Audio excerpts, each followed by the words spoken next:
जय श्री कृष्णा। राधे राधे। पौष पुत्रदा एकादशी के उपरांत माघ माह के कृष्ण पक्ष में आने वाली इस एकादशी को षटतिला एकादशी कहा जाता है। तिल स्नान, तिल का उपटन, तिल का हवन, तिल का तर्पण, तिल का भोजन और तिलों का दान, तिल के ये 6 प्रयोग इस व्रत में अवश्य करें। इनके प्रयोग के कारण यह षटतिला एकादशी कहलाती है। इस व्रत के करने से अनेक प्रकार के पाप नष्ट हो जाते हैं। षटतिला एकादशी का महत्व।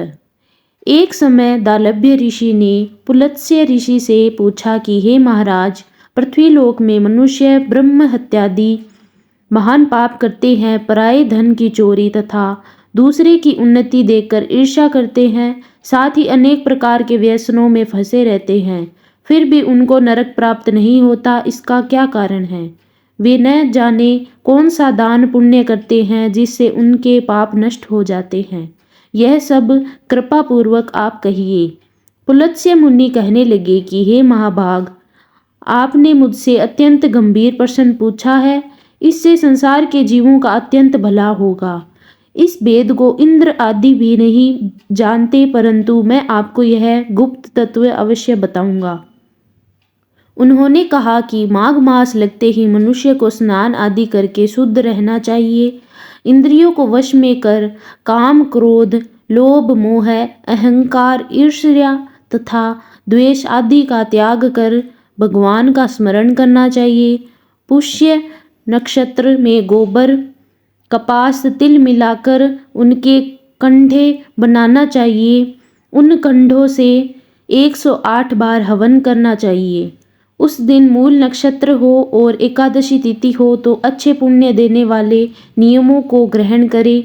स्नानादि नित्य क्रिया से निवृत्त होकर सब देवताओं के देव श्री भगवान का पूजन करें और एकादशी व्रत धारण करें। रात्रि को जागरण करना चाहिए।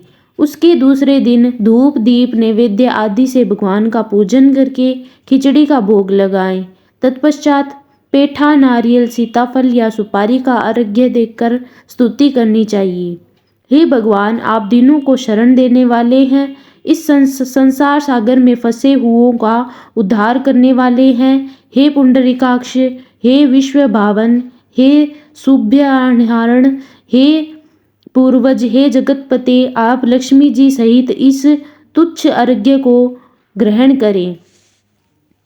इसके पश्चात जल से भरा कुंभ घड़ा ब्राह्मण को दान करें तथा ब्राह्मण को श्यामा गौ और तिल पात्र देना भी उत्तम है। तिल स्नान और भोजन दोनों ही श्रेष्ठ हैं। इस प्रकार जो मनुष्य जितने तिलों का दान करता है उतने ही 1000 वर्ष स्वर्ग में वास करता है। इतना कहकर पुलत्स्य ऋषि कहने लगे कि अब मैं तुमसे इस एकादशी की कथा कहता हूँ। षटतिला एकादशी व्रत कथा।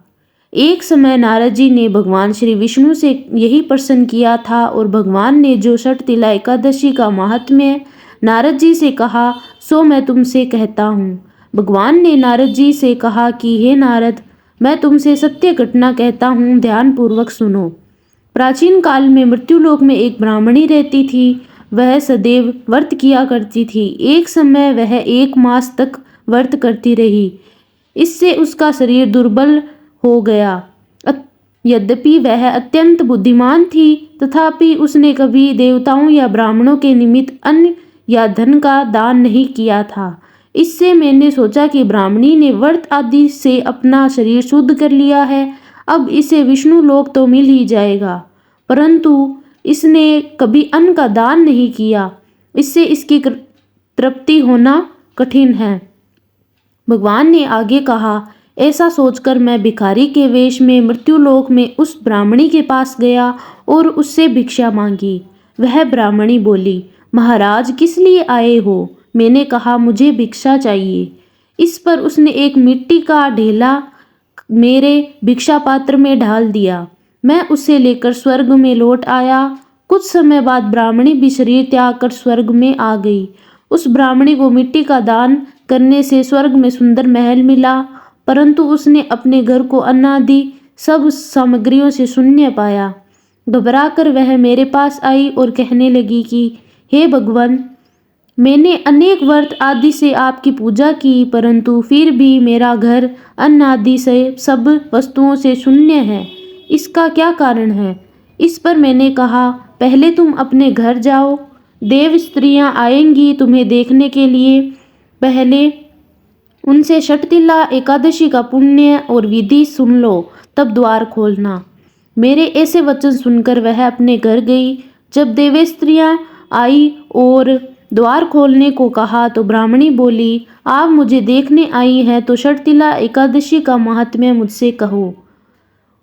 उनमें से एक देवस्त्री कहने लगी कि मैं कहती हूँ।